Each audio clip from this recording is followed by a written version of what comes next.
Yo les amis, j'espère que vous allez tous très bien.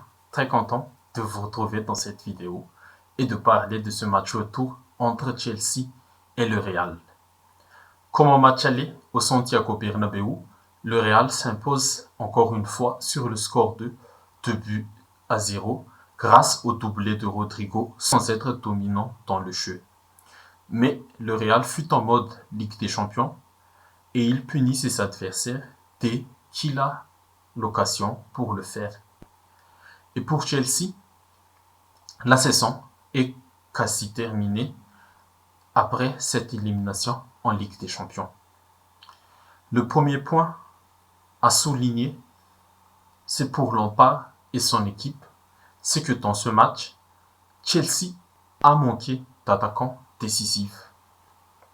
Par rapport au match aller, Chelsea a montré plus de choses et c'est peut-être l'une des meilleurs matchs de Chelsea cette saison en termes de jeu, de maîtrise de balle, mais il manquait ce petit détail qui peut te faire la différence dans ce type de match. Un buteur, un attaquant qui concrétise des occasions.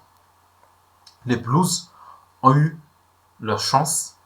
Ils ont réussi à maîtriser le ballon grâce au travail de Kovacic et d'Enzo Fernandez au milieu. Fofana, Thiago Silva et Chalobah ont mis la bonne agressivité sur les attaquants madrilènes.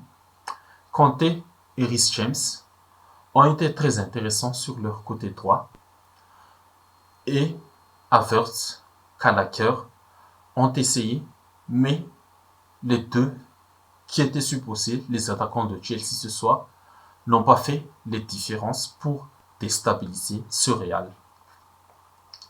Les hommes de Lampard avaient eu l'occasion d'ouvrir le score après un joli mouvement entre Kovacic, Havertz et Reece James. Le centre fort de l'Anglais arrive sur Cucurella, mais Courtois a sorti l'arrêt décisif. Des débats ont eu lieu sur cette action, mais pour moi, c'est Courtois qui a fait l'arrêt décisif sur Cucurella. Étant donné que l'Espagnol n'est pas un attaquant de métier et que la balle arrive très vite et très très fort, mais l'Espagnol, le latéral gauche de Chelsea, arrive quand même à contrôler le ballon pour mieux enchaîner après. Mais c'est le gardien du Real qui est sorti très rapidement dans ses buts pour fermer l'angle de tir. Et cet arrêt décisif a permis au Real de ne pas encaisser un but juste avant la pause, car ce scénario aurait changé beaucoup de choses pour Chelsea et pour le Real. Et de retour des vestiaires, ce fut le même problème pour les Blues. Le match fut contrôlé, mais le joueur qui peut te faire basculer complètement la partie en ta faveur, tu l'as pas sur le terrain. Et même les joueurs en sortie de banc de Chelsea, tels que Joao Félix, Mudryk, Mason Mount et Sterling, n'ont pas pu apporter plus de choses à leur équipe. Et c'est là qu'intervient le deuxième point. Le Real était en mode Ligue des Champions. Les Madrilènes ont été sous pression ce soir.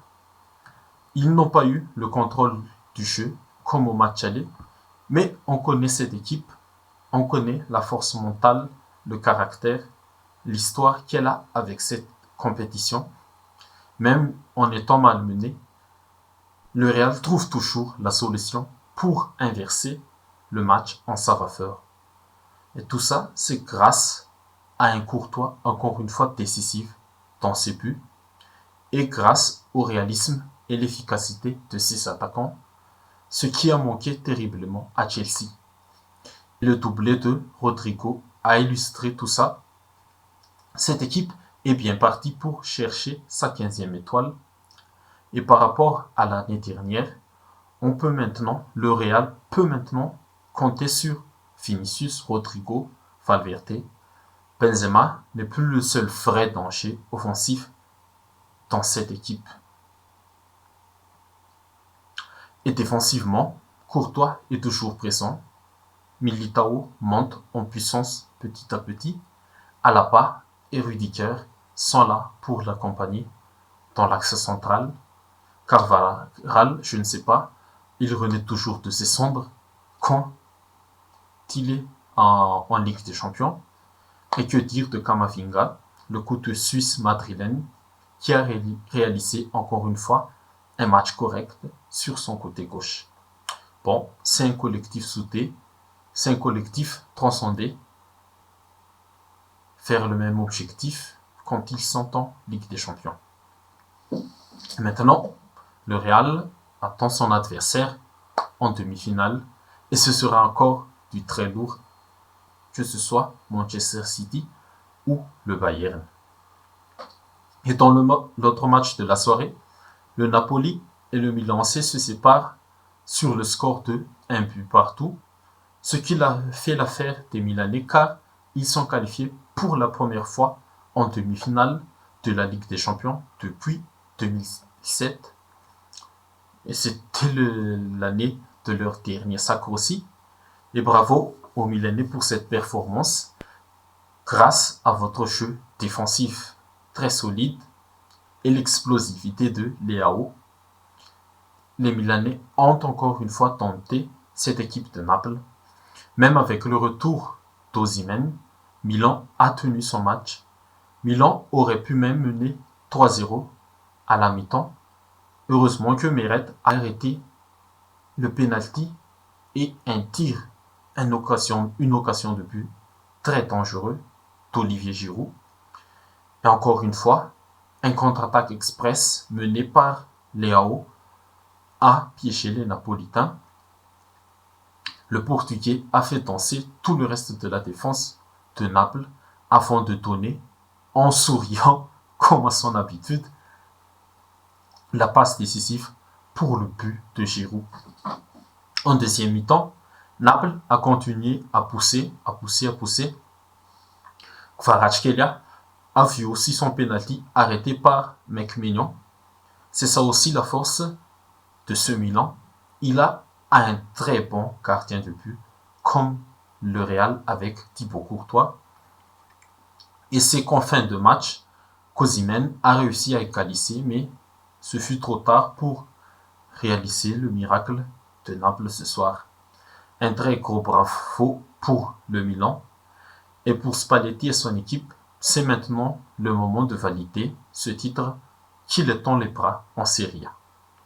Ok les amis, c'est tout pour la vidéo. J'espère que ça vous a plu. Si c'est le cas, n'hésitez pas à liker, à commenter, à partager comme d'habitude.